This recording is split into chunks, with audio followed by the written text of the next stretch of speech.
नमस्कार। आज हम भगवत गीता के 18वें अध्याय के मर्म को मतलब उसकी गहराई को समझने की कोशिश करेंगे। हाँ, और इसके लिए हम भगवत गीता सार और मोक्ष मार्ग के कुछ अंशों का सहारा लेंगे। बिल्कुल। हमारा लक्ष्य है कि इस स्रोत के जरिए गीता की शिक्षाओं को और खास तौर पे मोक्ष यानी परम मुक्ति के रास्ते को थोड़ा और साफ तौर पे समझें।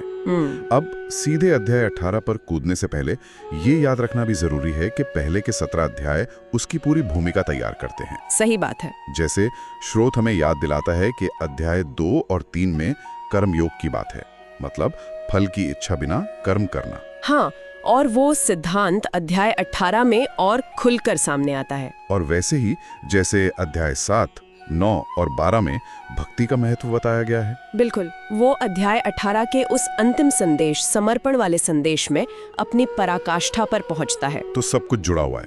खैर, अब आते हैं सीधे अध्याय 18 पर, मोक्ष संन्यास योग। इसकी शुरुआत ही होती है अर्जुन के एक बड़े सवाल से, है ना? हाँ बिल्कुल, वो पूछते हैं कि त्याग और संन्यास, इनमें आखिर फर्क क्या है और कौन सा बेहतर है? हाँ, और यही स्रोत बताता है कि श्री कृष्ण का जवाब कितना व्यावहारिक है, कितना प्रैक्टिकल। अच्छा। वो साफ करते हैं कि संन्यास का मतलब सिर्फ कर्म छोड़ देना नहीं है, जैसा अक्सर लोग समझ लेते हैं, बल्कि त्याग का असली मतलब है कर्मों के फल की जो इच्छा है, जो आसक्ति है, वो उसे छोड़ना, मतलब नतीजे की चिंता छोड़ना। हाँ, स्रोत के मुताबिक श्री कृष्ण कर्म करने पर जोर देते हैं, लेकिन बिना किसी पर्सनल फायदे की उम्मीद के। अच्छा। बस वही सच्चा त्याग है। ये बात तो वाकई बहुत अहम है। कर्म छोड़ना नहीं, फल की इच्छा छोड़ना। तो इस अध्याय से और कौन से मुख्य विचार हैं जिन पर हमारे स्रोत ने खास ध्यान दिया है? देखिए, स्रोत कई बातों पे रोशनी डालता है। एक तो ये कि कोई भी काम अपने आप में अच्छा या बुरा नहीं है। अगर वो बिना लोभ, मोह या गुस्से के सिर्फ ड्यूटी समझकर किया जाए तो वो ठीक है। सही। दूसरी बात, सच्चा त्यागी वो है जिसे ना तो किसी मुश्किल काम से नफरत है और न ही किसी आसान या पसंदीदा काम से कोई खास लगाव। वो मतलब समभाव रखता है, बैलेंस। हाँ बिल्कुल। और तीसरा जो बहुत दिलचस्प है, स्रोत बताता है कि प्रकृति के जो 3 गुण हैं, सत्व, रजस और तमस, वो हमारे स्वभाव को, हमारी आस्था को, हमारे कामों को कैसे चलाते हैं। अच्छा, कैसे? इन्हीं गुणों के आधार पर तय होता है कि हमारा झुकाव किस तरह के कर्म की ओर होगा, या ज्ञान की ओर या भक्ति की ओर। और यही हमारे मोक्ष के रास्ते को भी प्रभावित करता है। और स्रोत ये भी कहता है कि अपने सहज स्वभाव यानी प्रकृति से जो कर्म उपजते हैं, उन्हें छोड़ना तो लगभग नामुमकिन है। हाँ, वो तो मुश्किल हो गई। इसलिए रास्ता कर्म छोड़ने का नहीं है, बल्कि उन्हें सही भावना से, सही एटीट्यूड से करने का है। गुणों का प्रभाव यानी हमारा बेसिक नेचर ही हमारे रास्ते को एक तरह से दिशा देता है। और फिर आता है वो शिखर वाक्य जिसे गीता का सार भी कह सकते हैं। हाँ बिल्कुल, सर्वधर्मान परित्यज्य मामेकं शरणं व्रज।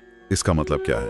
खासकर जब स्रोत इससे समझाता है ये सभी धर्मों को त्याग कर मेरी शरण में आने का असल में मतलब क्या हुआ। हाँ, ये बड़ा गहरा संदेश है।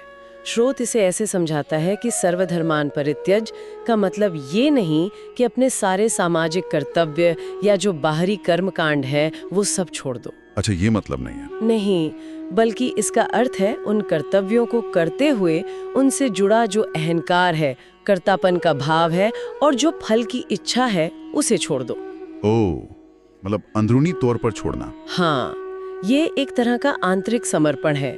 मैंने किया वाला भाव छोड़कर सब कुछ ईश्वर को समर्पित कर देना। स्रोत बताता है कि ये असल में गीता की जो 3 मुख्य शिक्षाएं हैं, कर्म, ज्ञान और भक्ति, उनका संगम है, उनका निचोड़ है। अच्छा। और जब व्यक्ति इस तरह पूरी तरह समर्पित हो जाता है तो फिर ईश्वर उसे सभी पापों और बंधनों से मुक्त करने का आश्वासन देते हैं। यानी बाहरी तौर पर कर्म करते हुए भी अंदर से पूरी तरह सरेंडर कर देना। तो ये कर्म, ज्ञान और भक्ति का एक मिला जुला रास्ता है, जैसा इस अध्याय में समझाया गया। बिल्कुल, ये अध्याय एक तरह से पूरी गीता का सार पेश करता है, निचोड़ है ये दिखाता है कि कैसे अपने स्वभाव के अनुसार सही कर्म करते हुए फल की चिंता छोड़कर और ईश्वर में अटूट विश्वास और समर्पण रखते हुए व्यक्ति परम शांति और मोक्ष पा सकता है। तो अगर हम संक्षेप में कहें तो ये अध्याय और हमारा स्रोत हमें यही दिखा रहा है कि मुक्ति का रास्ता कोई बहुत जटिल कर्मकांडों में नहीं है। नहीं, बिल्कुल नहीं, बल्कि वो कर्म करने के सही नजरिए में है, अनासक्ति में है, गहरी आस्था में और अपने असली स्वरूप को समझने में है। एकदम सही। और यहीं पर श्रोत हमें एक सोचने लायक सवाल के साथ छोड़ता है। क्या सवाल? सवाल ये है कि क्या हमने कभी जीवन में कोई काम सिर्फ इसलिए किया है क्योंकि वो हमारा कर्तव्य था, मतलब बिना ये सोचे कि नतीजा क्या होगा या मुझे इससे क्या मिलेगा?